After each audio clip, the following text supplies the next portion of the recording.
Olá pessoal, de volta no estudo sobre os nossos transformadores, hoje com um tema importante, que é o estudo de regulação do transformador, que vem na verdade completar aquela análise relativa ao circuito equivalente simplificado, ao rendimento, tá? Dando à máquina uma visão mais geral para que a gente possa entender melhor o seu rendimento, o seu comportamento, né? A sua performance em regime permanente. Sempre naquela premissa básica, que é atender o consumidor, as plantas, né, industriais, residenciais e comerciais, da melhor maneira possível. E aí vem aquela questão, aquela sequência de dados. A condição sine qua non de qualquer concessionária, manter o cliente aceso, alimentado, energizado.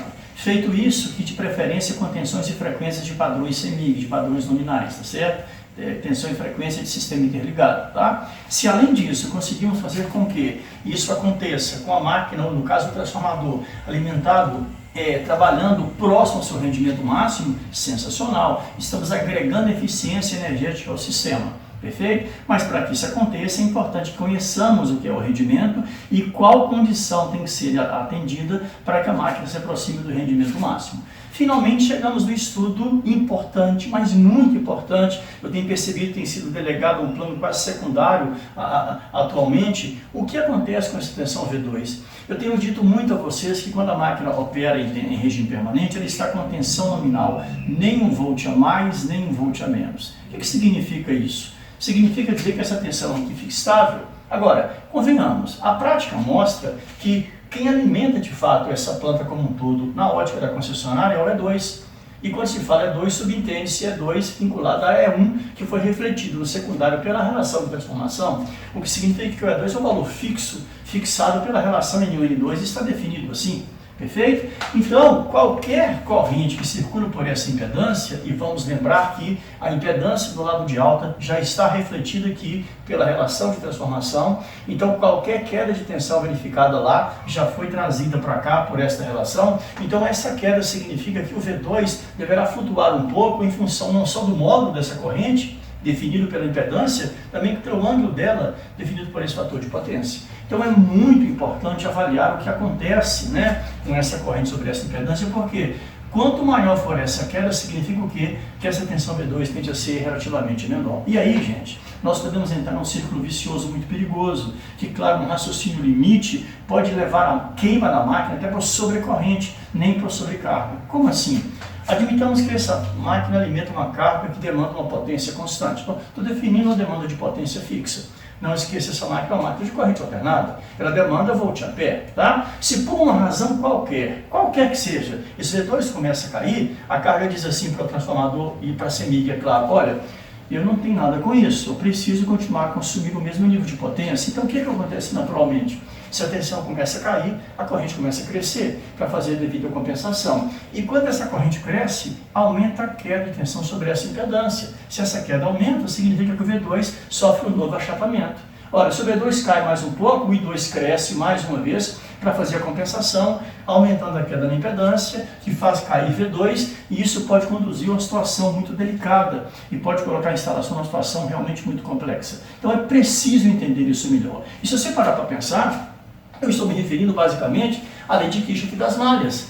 A somatória das tensões aplicadas na malha, que é o V2, tem que ser igual a quem? A somatória vetorial da tensão V2, mais a queda produzida por essa corrente sobre essa impedância, tá? Então, o estudo de regulação ele tem uma importância tremenda exatamente por causa disso. E em função dessas circunstâncias, eu vou me permitir até dividir esse estudo aqui talvez em 2 ou 3 módulos, porque eu gostaria muito de fazer com você também uma abordagem vetorial, tá? Para te dar mais consistência, um conhecimento mais abrangente do que fato está acontecendo aqui. Perfeito? Então, para abordarmos bem essa questão, vamos lá. Regulação de transformadores. Conceito, o primeiro deles, regra de regulação, olha só. Regulação, por definição, é a diferença em volts entre a tensão a vazio e a tensão em carga de um transformador. Simples assim, tá? Aí vem a pergunta, mas afinal o que é a tensão a vazio de um transformador? Vamos voltar ao ensaio a vazio? Onde você não tem carga, naquela circunstância, qual é a situação de medição de tensão? Trabalho com tensões nominais. Como não temos I2, significa o quê? Não há queda na impedância secundária. Resultado, o voltímetro lá colocado, ele mede muito mais que V2, ele mede o próprio E2. Consequência, o ensaio a vazio é o único ensaio em que o E2 é mensurável sempre. Então, tensão a vazio de um trafo é exatamente o E2. Então está ele aqui, ó. E à luz do conceito, diferença em volts entre tensão a vazio e tensão em carga. Se o E2 é a tensão a vazio, o que seria a tensão em carga, se não a própria tensão que a carga de fato enxerga? E2, V2. Perfeito? E aí, no bojo desse conceito, com esse nível de simplicidade, você percebe, o que é isso aqui? Se não delta V2. A diferença de potencial entre a tensão de entrada e a tensão de saída dessa malha. Obviamente fica retida onde? Na impedância do transformador, tá?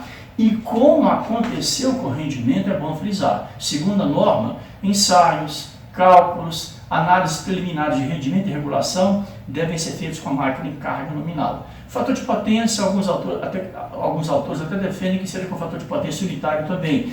Mas eu particularmente entendo que o fator de potência ele pode, de certa forma, dar uma certa variada, mesmo porque existe um fator de potência que a própria ANEEL admite como aceitável, que não levaria o seu consumidor a pagar multa, tá? Então, aí nós vamos inclusive ter essa perspectiva aqui de variar não só o fator de potência, mas o próprio valor de I2, para dar uma análise mais abrangente a essa questão. Então, vamos lá. Claro que sendo um delta V2, significa queda sobre essa impedância. Talvez por isso é que a gente tem e aceita-se de forma muito tranquila, né, e muito coerentemente, um segundo conceito de regulação, que seria a queda de tensão produzida pela corrente de carga nominal sobre a impedância equivalente do transformador. Então, sendo assim, seria, pois estamos falando isso aqui, ó, Z2 vezes I2. Perfeito? Agora, gente, observe que uma grandeza como essa, com esse nível de envergadura e de importância, talvez ele pudesse ter um tratamento um pouco mais abrangente, inclusive do ponto de vista matemático. Como assim? Explico. Vamos supor que eu quisesse fazer uma análise comportamental de regulação entre vários transformadores, entre várias subestações da região metropolitana de Belo Horizonte. Ora, subestações diferentes, tráfegos diferentes, potências diferentes, talvez até tensões diferentes, tá certo? Então, um exemplo bem simples. Eu tenho aqui um transformador de 220 volts de tensão secundária.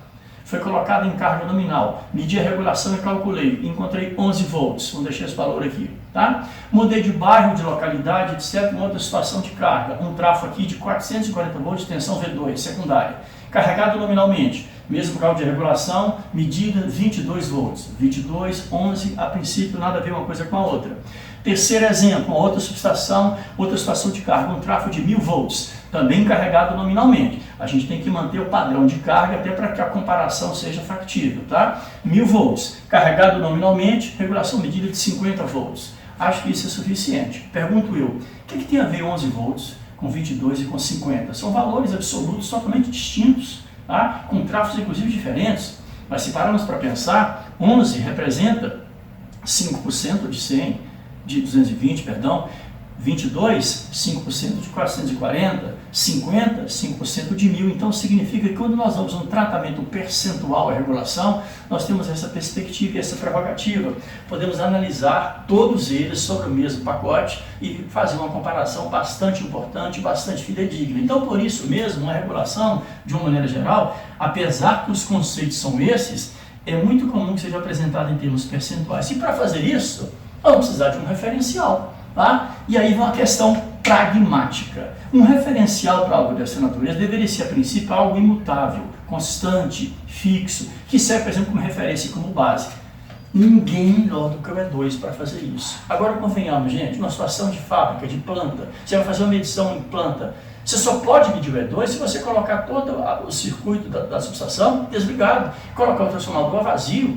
Isso é impensável aí fora, tá? Então, talvez por isso, pelo pragmatismo da situação, optou-se por trabalhar com V2 na referência de uma maneira mais prática, porque tudo bem que o V2 varia muito com essa queda de impedância, mas V2 tem uma outra prerrogativa, qual? Se você tem um voltímetro na mão e ele é relativamente confiável, você pode medir o V2 sempre, em quaisquer circunstâncias. Me parece muito inteligente, inclusive, você partir de um referencial que é sempre mensurável, você sempre pode medir, isso vai dar essa condição inicial muito interessante para a gente. Então, sendo assim, é muito comum que nós trabalhemos com a regulação em termos percentuais, tomando o V2 como referência. Perfeito? Estamos indo bem, com tranquilidade, conceito de regulação apresentado, os dois conceitos colocados, referencial e percentual, para podermos fazer uma comparação um pouco mais abrangente. Senhores, o que precisamos fazer então agora? De fato, um estudo de lei de Kirchhoff e das malhas. O E2 eu tenho do ensaio a vazio. ou pelo menos eu gostaria de encontrá-lo na prática. O V2 eu sempre posso medir efetivamente com o voltímetro. Nos resta o quê?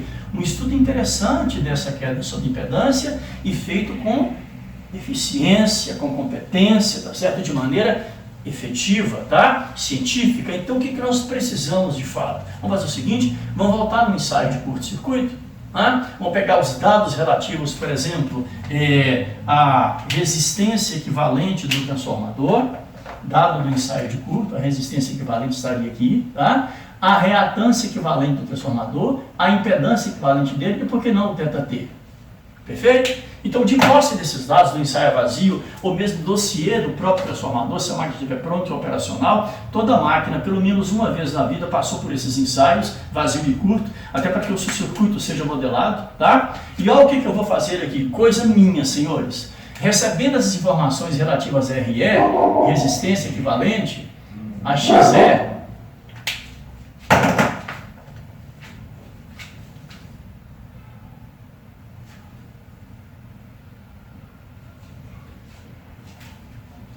feita essa medição, recebendo esses valores, né, do ensaio de curto-circuito, RE, XE, ZE e ΔT, isso é coisa minha. Olha o que eu vou fazer.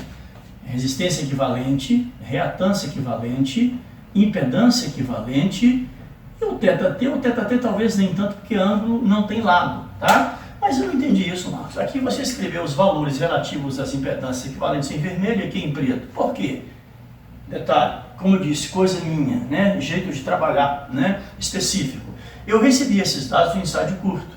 Vamos recordar? O ensaio de curto foi realizado no lado de alta tensão. Eu estou com todo o circuito equivalente da máquina referido ao lado de baixa. Tá? Então é muito importante que eu me recorde, que eu me lembre disso. Eu pego os dados relativos ao ensaio de curto, que foi feito na alta, e é imprescindível referir esses dados para baixa tensão do transformador para adequar o modelo à proposta de cálculo. Não esqueçamos disso, tá? Então isso aqui é um lembrete para que eu, recebendo esses dados, não esqueça de fazer a referência ao lado de baixa tensão do transformador. Perfeito? Combinado? Com os dados relativos à potência de placa e tensão, eu chego facilmente ao valor de I2. Claro, com uma corrente 2 de carga relativo, né, ao lado de baixa tensão do transformador. Perfeito? Então vamos lá.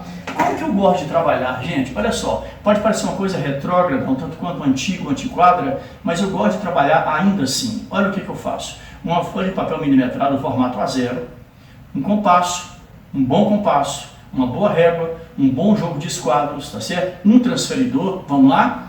Colocamos essa planta, formato A0, quem sabe numa mesa, ok? E escolho uma escala adequada a duas coisas, tá? As dimensões da minha folha de papel, geralmente formato A0, é o maior que eu posso conseguir no mercado, e o valor da tensão em volts com o qual eu vou trabalhar. Por quê, senhores? Por uma razão simples, qual eu vou medir V2 lá no consumidor. Se isso aqui eu recolhi, por exemplo, do lado relativo ao ensaio da máquina, ensaio de curto-circuito, isso é quase um dado de placa, indireto, mas quem tem potência e tensão tem corrente. Se isso aqui eu recebo do próprio transformador, na planta, no consumidor, na carga, geralmente é importante uma medição das seguintes grandezas, né? Eu estou medindo V2, efetiva, tensão secundária de saída, e por que já estou fazendo isso? Por que não aproveitar e fazer a medição disso aqui, ó? O fator de potência do consumidor, tá? É um dado interessante. E aí uma coisa que eu sempre comento com vocês, quando eu volto a olhar para a região metropolitana da Grande BH, com o olhar de quem trabalha com energia elétrica, o que eu estou enxergando? Não capital dos mineiros, mas um grande circuito RL. Um consumidor de potência aparente, de perfil resistivo indutivo. Então, é muito correto admitir que esse θ a ser medido na planta, seja ela qual for, terá um viés indutivo, tá? E é importante que eu saiba disso. Por quê? Porque, vejamos, eu vou pegar esse V2 medido, tá aqui o meu papel milimetrado, tá certo? Uma escala condizente com a minha necessidade, e vou colocar o V2 na referência, numa escala adequada ao diagrama que eu vou traçar. Perfeito? Pronto, escolhi uma escala condizente com as dimensões da minha folha e com a tensão que eu medi. Coloquei V2 na referência. O que significa colocar V2 na referência? Colocar na horizontal? Eu poderia colocá-la na vertical, inclinado, ascendente ou descendente, dizer que a tensão está na referência, dizer que o ângulo dela é 0. Dizer que uma tensão está na referência é dizer que o ângulo dela é zero. Isso está aqui, tá? Então, para todos os efeitos reais e práticos, V2 tem um módulo V volts e um ângulo de 0 grau. Isso significa V2 na referência para mim, tá? Outra coisa importantíssima que eu faço imediatamente a seguir ao posicionamento de V2. Isso aqui, ó. Sentido de giro do meu fasorial. Aí você contra-argumenta na hora. Ô Marcos, mas transformador não tem parte móvel. Não é uma máquina rotativa. Concordo com você. Mas eu pergunto, quem que alimenta esse transformador? CEMIG. CEMIG é constituído por quê? Por geradores. Todos eles, sem nenhuma exceção, máquinas rotativas. E em qual sentido? Anti-horário, trigonométrico, positivo. O que significa que todas as grandezas oriundas de máquinas assim, jogadas na rede, chegarão no transformador com esse viés vetorial, com esse viés de movimento harmônico simples. Então, não propiciar um sentido de giro no fasorial é um erro grosseiro. Eu diria primitivo. Eu até combino com os meus eventuais alunos, olha, diagrama fasorial para mim, sem sentido de giro, eu não coloco nem o meu olhar, porque não vale a pena, tá certo? Então tá lá. Mesmo porque olha a importância. Se nós medimos o I2, ou calculamos indiretamente, tá certo? Você pode fazer a medição também e ajustar para a corrente nominal. Eu gostaria de posicionar essa corrente 2 nesse fasorial. Presta atenção, gente. Regulação é um diagrama fasorial de tensão. Então, a corrente que eu vou lançar aqui, nem vou me preocupar com o módulo dela. Eu quero apenas posicionar em forma de direção e sentido. Porque o θc conhecido, o cosseno θc conhecido, faz com que eu conheça o θc. Tá? Faz com que eu conheça o meu θc, meu antifator de potência da carga, né? Arco cosseno, perfeito? Então, sendo assim, olha o que eu vou fazer. Se o V2 está aqui, o sistema gira nesse sentido, a carga é predominantemente indutiva, o que um circuito indutivo faz com a corrente em relação à tensão? Atrasa de θc graus. Atrasar aqui significa colocar a corrente numa posição inferior a V2 para que gire nesse sentido. Passa V2, θc graus, depois passo V2. Eu pego o meu transferidor e meço aqui exatamente o grau relativo ao θc que eu medi na planta do consumidor e posiciono a minha corrente 2 aqui nesse sentido.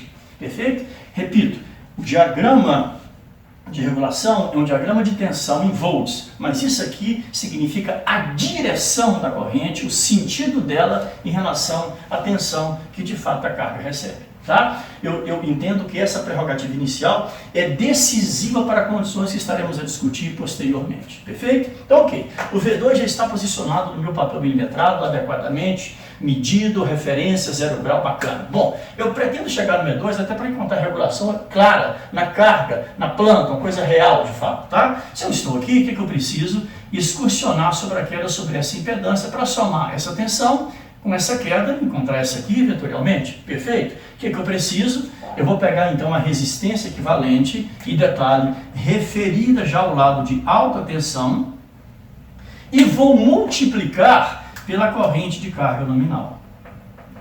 Perfeito? O que vai ser isso aqui, gente? Um valor, uma grandeza que representa a queda de tensão produzida pela corrente de carga nominal sobre a resistência equivalente do transformador. Tudo relativo ao lado de baixa tensão. Vou ter um segmento em volts, tá? Um valor em volts. Aqui o meu RE é em volts, tá certo? E vou pegar esse valor e vou projetá-lo aqui. Gente, convenhamos, num papel grande, você pode fazer o diagrama todo numa única escala. Aqui, como o meu quadro é pequeno, olha o que eu vou fazer. Para que esse segmento, porque ohm vezes ampere é um segmento de tensão, claramente volt, para que esse segmento RE2 tenha uma dimensão que eu possa trabalhar com ele, fazer projeções visíveis e compreensíveis, eu vou dar um zoom nele, tá? Vou dar uma amplificada na dimensão dele, porque se você mantivesse a mesma escala, esse segmento aqui seria muito pequeno relativo ao valor de V2, tá? E via, de certa forma, inviabilizar o trabalho com esse fasorial, para tornar, repito, o diagrama visível, compreensível, projeções feitas adequadamente, eu vou dar um zoom nesse vetor, e vou chamá-lo de vetor AB, por exemplo, tá? A questão é, qual que é o módulo desse vetor AB? A resistência vezes corrente, corrente nominal, tá? O valor em volts. Qual que é a sua direção e sentido? Essa é a pergunta interessante. Não foi à toa que eu pedi a você, no módulo anterior, via SGA, que fizesse uma revisão em teoria de circuitos elétricos. O que está dito lá? O que você aprendeu lá? Que toda queda de tensão produzida por uma corrente sobre uma resistência se encontra onde? Sempre na mesma direção e sentido da corrente que a produziu. Então o que eu faço? Meu jogo de esquadros, eu pego o I2, transfiro o I2, uma direção equivalente a I2, paralela a I2 para essa posição e traço uma direção relativa a I2. Tá? Então esse vetor aqui é paralelo a esse. Pode não estar aparecendo que eu estou trabalhando aqui muito mais na boa vontade. Não estou com essa ferramenta que eu me referi disponível no momento, certo? Ora, se tem mesma direção e sentido, o que eu faço? Já com esse vetor amplificado, eu marco no mesmo sentido de 2 um vetor que representa exatamente o módulo dessa queda de tensão. Então está aqui o meu vetor RE2 posicionado desse jeito. É um vetor que foi encontrado pegando a corrente carga nominal vezes a resistência equivalente relativa à baixa tensão e posicionamos na mesma direção no sentido da corrente 2. Aí, perfeito? Opa, já temos V2, já temos a queda sobre essa resistência. Falta a queda sobre a reatância. Perfeito? Desculpem. O que faríamos então? Tá? Vamos lá. Mesma prerrogativa do curso de circuitos. Se a queda na resistência está na mesma direção e sentido da corrente, onde estará a queda na reatância? Boa pergunta. Lá no curso de circuitos, o que eu faço anteriormente? Desculpem. Eu pego a reatância equivalente, multiplico pela corrente de carga nominal também, e como aconteceu aqui, eu vou encontrar aqui agora uma queda de tensão produzida pela corrente de carga nominal sobre a reatância equivalente do transformador. Perfeito? Isso me dá um segmento que eu vou batizar no segmento BC, por exemplo. Daqui a pouco vocês vão ver esse porquê disso, tá certo? Agora, lá nos cálculos relativos, né, ao circuito, percebe-se o quê? Que quando eu tenho uma impedância vezes uma corrente, esse produto aqui seria algo do tipo ZR2, seria algo do tipo RE mais JXE vezes I2, o que significa REI2, que já está aqui, mais JXEI2. Eu fiz esse raciocínio para quê? Para que nós nos lembremos disso aqui. Ó. Qual o significado desse J? Claro que ele continua a ser raiz de menos 1, só que aqui ele é muito mais do que isso. O que esse J significa? Que toda queda de tensão produzida, por uma corrente sobre uma reatância estará sempre J graus, 90 graus elétrico defasada do eixo da corrente que a gente produz. Perpendicular. O que eu faço? Pego um esquadro, uma régua, prolongo a direção de 2 e desloco o meu esquadro para cá e traço uma reta suporte que venha me indicar uma região, uma direção perpendicular a RE2. O que eu chamo isso aqui de direção JI2, que é perpendicular à resistência. Tá? Se a queda, né, sobre uma reatância é sempre 90 graus defasado do eixo da corrente, se for uma reatância indutiva mais JXL2, se fosse uma reatância capacitiva menos JXC2, o que significa isso? Mais J adiantado de 90 graus em relação à corrente, menos J atrasado de 90 graus em relação à corrente. Pronto. Então, se aqui é mais JXE2, significa o quê? Que toda queda de tensão produzida por uma corrente sobre uma reatância indutiva está onde? 90 graus elétricos adiantados do eixo da corrente. Não confunda com a relação de tensão e corrente circuito indutivo, tá? 90 graus elétricos adiantados do eixo da corrente. Adiantado é o quê? Seguramente para cima. Então eu venho aqui e marco nessa direção previamente definida, né, a direção do vetor e o sentido do vetor XE e 2. Perfeito? Ora, esse vetor perpendicular, naturalmente, à direção da corrente. Gente, convenhamos, pela lei de Kirchhoff das malhas, somando vetorialmente V2 mais a queda na resistência, mais a queda na reatância, com a régua T, o que eu faço? Eu venho aqui e meço essa distância. No meu caso em particular, eu teria que fazer um cerco-ajuste em função da escala diferenciada que eu estou usando para XE2 e RE2, porque o mesmo zoom que eu apliquei sobre esse segmento, eu aplico nesse, para que o segmento fique visível. E aqui está, então, a nossa FEM-E2, tá certo? Aí um diagrama fasorial tranquilo, sem confusão, sem coisas dessa natureza. Para fechar essa conversa de hoje, para não correr com isso é importante demais, para que você possa maturar essas informações. Olha bem, queda sobre a resistência, queda sobre a reatância, o que seria isso aqui, gente? E esse momento, quando você está fazendo um cálculo desse, é um momento em que você, inclusive, especial, porque você pode aferir seus resultados. Se essa é a queda sobre a resistência, essa é a queda sobre a reatância, que segmento é esse aqui? Ele só pode ser a queda sobre a impedância. Então, olha bem, é importantíssimo, senhores, é importantíssimo que esse segmento aqui, medido no fasorial, coincida com quem? Se eu pegar essa impedância equivalente e multiplicar pela corrente de carga, encontrando um segmento, por exemplo, AC, é importantíssimo, imprescindível que esse valor calculado aqui coincida na íntegra com esse valor medido no fasorial. Se isso não acontecer, nós temos algum problema. Perfeito? Então, dessa maneira, você traça os fasoriais de maneira bem abrangente. E se nós, por exemplo, prolongássemos o eixo de V2, que é a tensão de carga, apenas para ter um referencial, olha que coisa interessante. Com a régua T, você faz isso com extrema tranquilidade, né? Eu estou trabalhando sem régua, aqui só com tremenda boa vontade, tá? Olha a pergunta que eu faria. Vou chamar a atenção para alguns ângulos que vão surgir aqui, tá? Que ângulo seria esse aqui, ó? Entre RE2 e o prolongamento de V2. Aí, geometria plana vai ser fundamental para a gente. I2 paralelo a RE2. V2, prolongamento de V2. Ângulos formados por lados respectivamente paralelos são congruentes. Ou, se você preferir, duas paralelas cortadas por uma transversal, ângulos correspondentes congruentes. Então, esse ângulo aqui também é θc. Tá legal? Perfeito? O que significa dizer, senhores, se esse ângulo aqui que vai de RE2 ao prolongamento de V2 é θc, que ângulo é esse aqui que vai de RE2 até a impedância, a queda na impedância? O θt do transformador. Por quê? É o ângulo que está no termo de impedância da máquina, entre o RE e o ZE.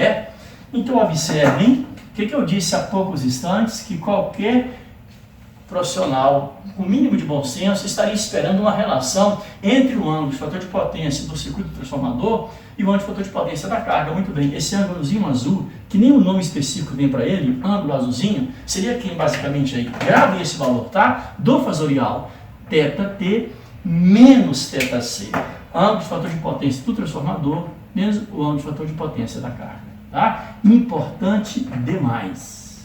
Importante demais. E quero chamar a atenção, esse sinal negativo aqui, ele não é do θc, é do fasorial. Do fasorial. E atenção, senhores, quem também trabalha com máquina girante, equação de torque, equação de conjugado, sabe que lá se eu juntar o de ângulo de carga, olha que coisa interessante. Senhores, onde esse ângulo de carga de fato ele nasce? Muito prazer. Aqui. O famoso deltinha, chamado ângulo de carga. Por que ângulo de carga? Porque, na verdade, ele é o ângulo entre quem? Entre a fenha vazio E2 e a tensão em carga de transformador. Ô Marcos, eu lido tanto com transformador, eu leio tanto artigo sobre transformador, tantos textos, não me lembro, não me recordo de alguém fazer referência a esse ângulozinho aí. Pois é porque ele é sempre muito pequeno, em função das dimensões muito reduzidas desse triângulo vermelho. Ele varia de 0 a 6, 7, 8 graus no máximo, tá? 9 talvez. Então, cosseno de 8 vai te dar 0,99 alguma coisa, é praticamente 1. Por isso é que muita gente despreza. Eu particularmente acho um equívoco, mesmo porque os desdobramentos desse fasorial que estão por vir vão mostrar pra gente que talvez fosse um erro importante a gente desprezar esse ângulo de carga. Perfeito? Mas por enquanto isso aí é interessante, degustem esse fasorial, analisem com cuidado como que ele foi proposto, como ele foi gerado, que no módulo que está por vir, nós vamos então explorar um pouco mais esse diagrama vetorial. Perfeito? Um abraço para vocês, até a próxima, saúde e paz.